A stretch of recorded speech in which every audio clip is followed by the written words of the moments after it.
किसी घटना के कारण कुछ तिथियां इतनी महत्वपूर्ण बन जाती हैं कि वह आगे आने वाले समाज को न सिर्फ निरंतर प्रभावित करती रहती हैं, बल्कि आत्म अवलोकन करते हुए मानवता के प्रति अपने दायित्वों का भी बोध कराती हैं।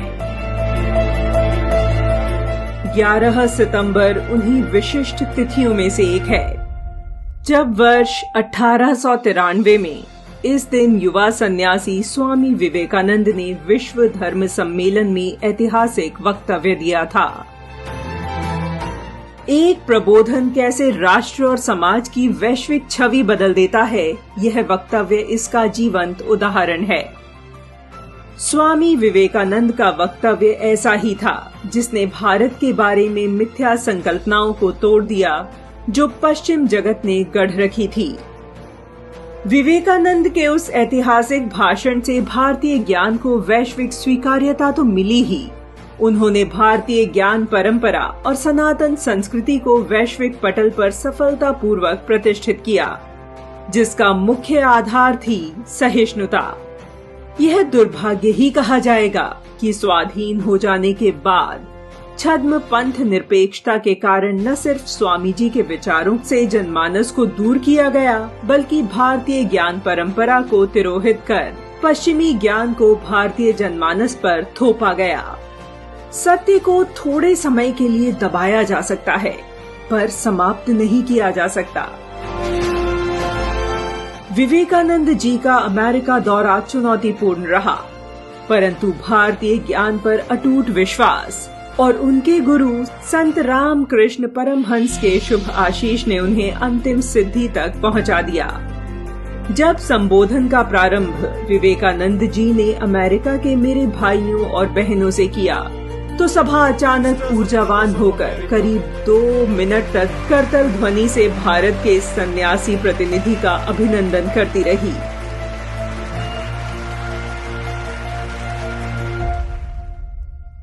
उसके बाद उनके भाषण ने न केवल सम्मेलन की दशा और दिशा बदल दी, बल्कि सम्मेलन के अगले सत्र में दर्शकों के अनुरोध पर उन्होंने लगभग 12 बार भारत की ज्ञान परंपरा के साथ सभा को संबोधित किया। उन्होंने अपने वक्तव्य से संपूर्ण विश्व का ध्यान आकर्षित किया। उनकी 2 बातें तो वर्तमान राजनीतिक माहौल को भी सोचने के लिए प्रेरित करती हैं। पहला, भारतीय राष्ट्र की धार्मिक सहिष्णुता, और दूसरा कन्वर्जन अर्थात मतांतरण। विवेकानंद ने अपने भाषण में हिंदू धर्म एवं भारतीय समाज की धार्मिक सहिष्णुता को मुख्य आधार बनाया। उनके अनुसार यही सबसे प्रमुख गुण है जिसके कारण भारतीय सभ्यता अब तक चली आ रही है। लेकिन वर्तमान में संकुचित वैचारिक मानसिकता वाले लोगों ने समाज को असहिष्णु घोषित करने का बीड़ा उठा लिया है। इसका व्यापक एवं वैचारिक प्रत्युत्तर विवेकानंद के भाषण में मिलता है। उन्होंने कहा था, मुझे गर्व है कि मैं एक ऐसे धर्म से हूँ जिसने दुनिया को सहनशीलता का मंत्र दिया। भारत न सिर्फ सार्वभौमिक सहनशीलता में विश्वास रखता है, बल्कि विश्व के सभी मत पंथों को स्वीकार करता है। एक ऐसा देश जिसने सभी देशों और विभिन्न मत पंथ के लोगों को शरण दी। अभी तक भारत ने इस्राएल की स्मृतियां संजो कर रखी हैं, जबकि रोमनों ने उनके पवित्र स्थलों को आक्रमण कर खंडहर बना दिया।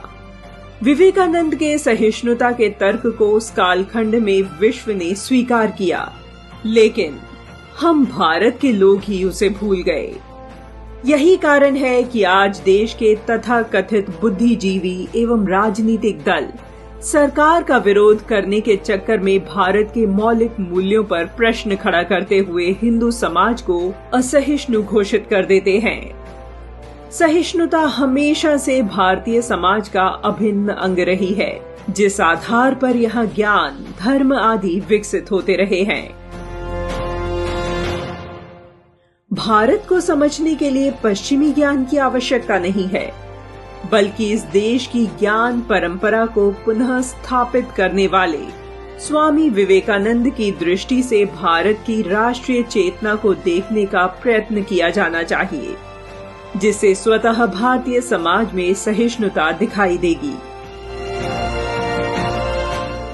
भारत के तेज और ज्ञान के प्रतीक युवा सन्यासी स्वामी विवेकानंद को कोटि कोटि नमन है।